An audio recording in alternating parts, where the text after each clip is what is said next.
Bismillahirrahmanirrahim. Assalamualaikum warahmatullahi wabarakatuh. Perkenalkan, nama saya Bayi Eka Putri Wirandani, NIM J1B018015.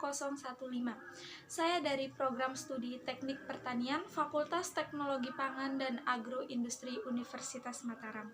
Di sini saya akan menyampaikan hasil tugas dari Kapita Selecta. Teknologi irigasi untuk pertanian cerdas dari pertanian tada hujan ke pertanian beririgasi. Baik, di PPT ini ada beberapa agenda, yaitu yang pertama, pendahuluan, yang kedua, pembahasan, dan yang ketiga, penutup. Yang pertama yaitu pendahuluan.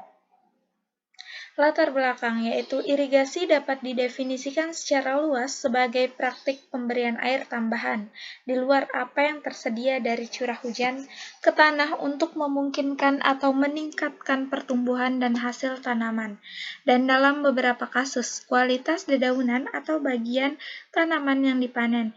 Irigasi adalah sektor penggunaan air yang paling penting, terhitung sekitar 70% dari pengambilan air tawar global dan 90% dari penggunaan air konsumtif. Di Uganda, populasi diperkirakan mencapai 34,9 juta orang dengan tingkat pertumbuhan tahunan rata-rata 3%.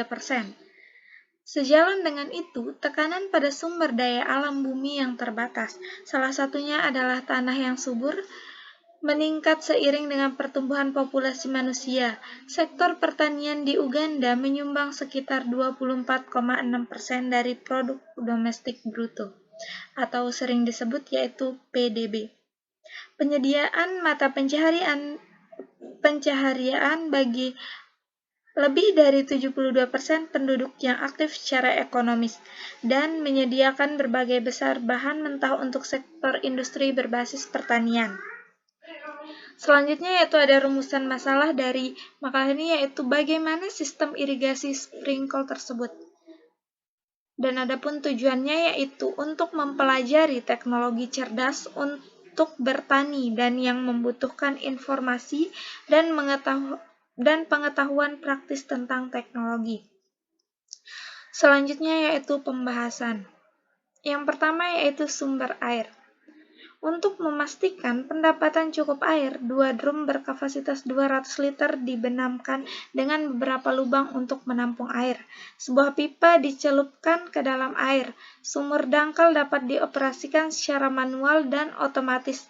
Operasi manual sangat melelahkan meskipun menggunakan sistem kontrol dan tidak terlalu efektif dalam memasok air yang cukup ke seluruh lahan pertanian pada saat yang sama. Tekanan akan rendah sehingga mengurangi jangkauan radius.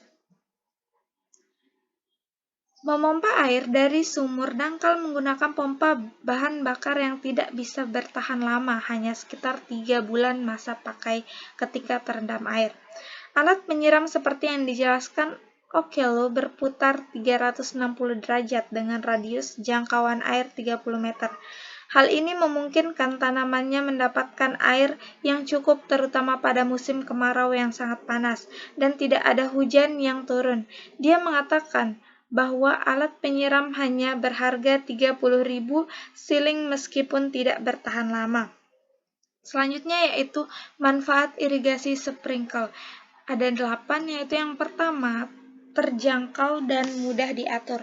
Kedua yaitu sedikit biaya tenaga kerja untuk menyiapkannya. Yang ketiga, tidak ada persyaratan untuk menggunakan banyak area di ladang. Yang keempat yaitu gangguan budidaya untuk pengaturan irigasi sprinkle sangat kurang. Yang kelima, aplikasi air yang sering dapat disuplai. Yang keenam yaitu distribusi air akan selalu sama. Yang ketujuh yaitu jumlah air yang disuplai dapat dikontrol. Dan yang terakhir yaitu irigasi sprinkle cocok untuk dipasang di semua jenis tanah. Dan yang ketiga yaitu tantangan yang dihadapi teknologi irigasi. Yaitu yang pertama, kurangnya literatur, referensi atau dokumen tertulis untuk mendukung proses penelitian dan alat bantu belajar lainnya. Yang kedua yaitu penelitian menghadapi cuaca yang sulit, terutama panas yang terlalu banyak dari sinar matahari. Yang ketiga yaitu siswa dihadapkan pada faktor waktu terutama dari pengelola kebun karena sibuk memangkas anakan pisang dan memompa air untuk persediaan di kebun pisang dan hanya memiliki sedikit waktu untuk siswa.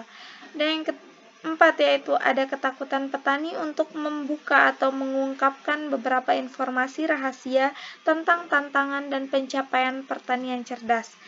Dan yang kelima yaitu ada ketakutan dari petani untuk mengungkapkan semua informasi tentang bagaimana ia merakit dan mengelola teknologi yang digunakan dalam pengairan. Yang terakhir yaitu penutup. Kesimpulannya yaitu dari studi tersebut dapat disimpulkan bahwa teknologi irigasi yang kita pelajari memiliki kontribusi langsung terhadap pertanian cerdas sebagaimana dibuktikan oleh pemilik pertanian serta diamati oleh para peneliti. Sampai saat ini kami menyadari bahwa sejumlah tantangan masih menghambat keberhasilan teknologi yang lebih besar. Meskipun hambatan tersebut tetap ada, upaya sedang diupayakannya untuk mengurangi dampak lebih lanjut dari hambatan serta kemunculannya di masa depan.